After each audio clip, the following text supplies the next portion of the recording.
it is still a movement. So how do we explain or account for this phenomenon? Right, so we go back to the top of the table. So if unemployment rate drops, this is like China, right? U2 is lesser than the UN, so we reach point D. So if unemployment rate is very low, okay, tell yourself this is equivalent to a tight labor market. You must always have on your mind what is UN. UN is the number of people you can tolerate that is unemployed.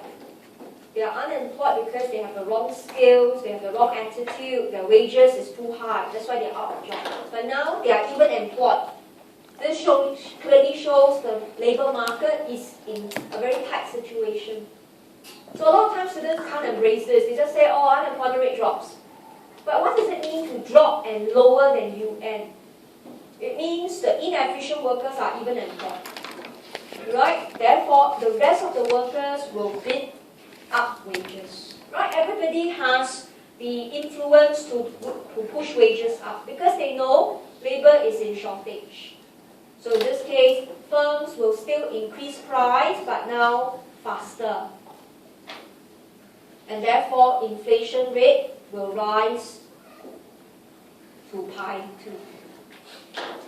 Right? So workers will always read unemployment data. They will look at the labor market.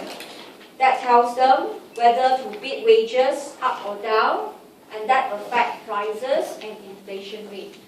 However, there's something you need to know. Throughout the process, pi E is constant. Alright, for example, 3%. Okay, so it's telling you, workers, they look at inflation, they look at unemployment situation, but they know in their hearts, okay, they can tolerate 3% inflation.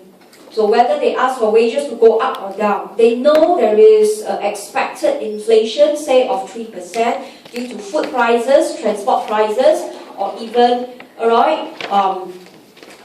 electricity rates, etc.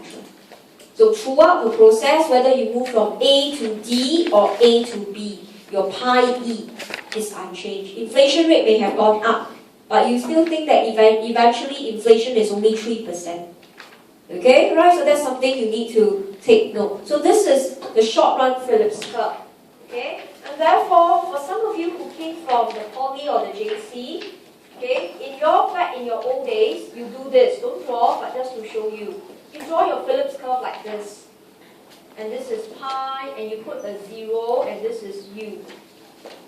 This is not wrong. But you can see, if you were to draw Phillips curve this way, look at this segment. Pi is negative. Prices drop. But in macroeconomics, we don't accept price drop. Right? We already know there is food and oil prices soaring. So that's why we never draw Phillips curve this way.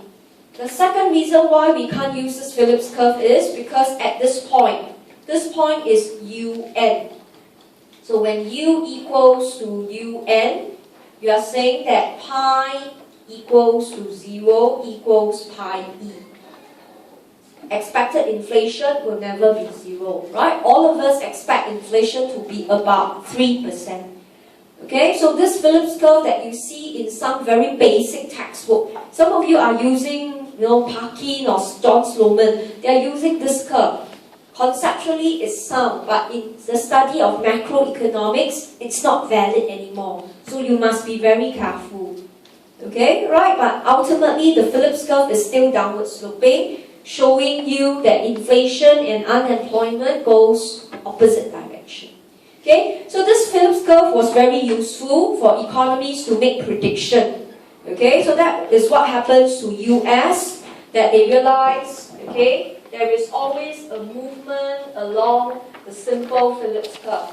Because they saw unemployment rate drops, inflation rate went up. So this is example from point A, like what we did just now, we went up to point D. So it was valid. However, in the 1970s, right, the economy was hit by oil crisis. Oil prices keep escalating. So during that period, when they plot the Phillips curve, they observe something very different. Okay, so you may want to look at the screen rather than your notes because the printing may not show clearly. Okay, so you can see in the olden days, the Phillips curve was all downward sloping. So all this portion, downward sloping, is quite normal. That's the standard Phillips curve. But if you look at the blue zone in the 70s, the Phillips curve, because you're measuring pi and u, this blue zone is upward sloping. Alright, so it defies the normal behavior of the standard Phillips curve. So they began to question the validity of the Phillips curve. So they began to think that there's no longer movement along Phillips curve. Okay, so in this case, we go to our notes. There are two possibilities why there is no movement. It could be possibly that because the Phillips curve has shifted. So if you shift your Phillips curve, you can go to the left or to the right. Okay, so in this case, look at the intercept again. This is the intercept of the Phillips curve, pi e and un. So there are two possibilities. The Phillips curve can shift. One is pi e, one is un. So as discussed in your notes, okay, they found out that in the initial studies, after the oil crisis took place, okay, they thought that the Phillips curve shifted was because the firm's markup was very strong. Right? During the oil crisis, prices of goods just merely escalate, showing that firms are very powerful. So if mu goes up, right, if you recall, un is z plus mu over alpha. So if the mu goes up, the un goes up. And that suggests the Phillips curve could have shifted. That's why when you plot the points, it's not downward, it goes upwards. Okay? However, right, this study that firms are getting stronger is not valid because in the 70s, globalization starts to take place. Firms, are no longer in monopolistic power. Okay, so they refute this proposal. They actually suggested it could be pi e that has gone up. Alright, now, in the olden days, before the oil crisis, people used to think that, right, okay, they used to perceive pi e used to be 0. In the olden days, people's lives are so predictable. They used to think that prices every year don't change. Right? But now, after the crisis, they perceive that pi e should be positive. They reckon this oil crisis of oil fields shutting down is not going to be one time. Right? They recognize OPEC likes to keep doing this. So they start to formulate in their mind that pi e is no longer positive. Pi e is no longer 0, but pi e should be positive. Okay, and then they propose, how do then they measure pi e? Right? How do you form your expectation about future prices? Okay, we'll just do a quick glance over the next equation in page 28. And the suggestion is, your expected inflation is a markup of last year's. Okay, if you find last year very hard to grasp, you can say the most recent reported inflation rate. Right, so people will look at the most recent inflation rate and they form the pi e, which is what is happening in all over the world right now. Just like Singapore, right? We saw COE prices stabilize, we see housing prices stabilize. Our pi e actually drops over time. So we look at all the past few years of past few months inflation. So we say our expected inflation rate is now, dependable on the last or the most recent inflation rate. So this is known as an adaptive behavior. You adapted to it, you accepted it, you adjust your mindset. So with that, we substitute the pi e into equation 3. So this is your pi e.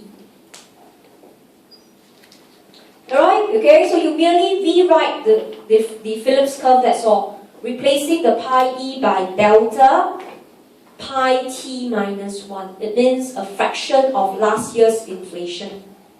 Okay, and then you rewrite the equation, you put them side by side, you realize the simple and the modern Phillips curve are exactly parallel. The slope is still alpha. Okay, the intercept is still alpha un. Okay, there's a typo here, so change for me. It should be delta pi t minus 1. Right, so that tells us, okay, one of the intercept of the Phillips curve has changed. In the past, pi e is constant, or it could be 0. That was what the simple Phillips curve says. You travel along it. But the modern Phillips curve say otherwise. So in Singapore, inflation rate has been dropping. Pi e in Singapore actually drops. So that tells us our Phillips curve actually shifts down. So we don't move along the Phillips curve. Over time, as we hear more reports about HDB prices, car prices, we formulate pi e downwards. It was in the news 2 weeks ago. Okay, you can Google about it. Alright, Singapore's expected inflation rate goes down. So we actually shift the Phillips curve downwards. Okay, and on the contrary, if you now look at China, she's the opposite. Her pi goes up. Alright, every year the inflation rate has been picking up. The people believe that, hey, believing 3% inflation is too naive, so they adjusted their pi e upwards. So in this case, for China, her Phillips curve will have to shift up. So there will be a shift of the Phillips curve. So next lecture, when I see you, I will tell you, or explain to you, it has very significant implication.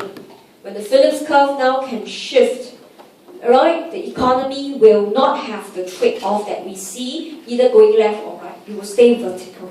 Okay, so you still need to bring along this set, then of course also your topic 8 as well for next week's lecture.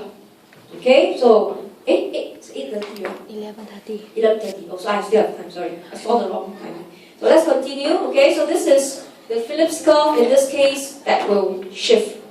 Okay, so with that now let's look at page 29.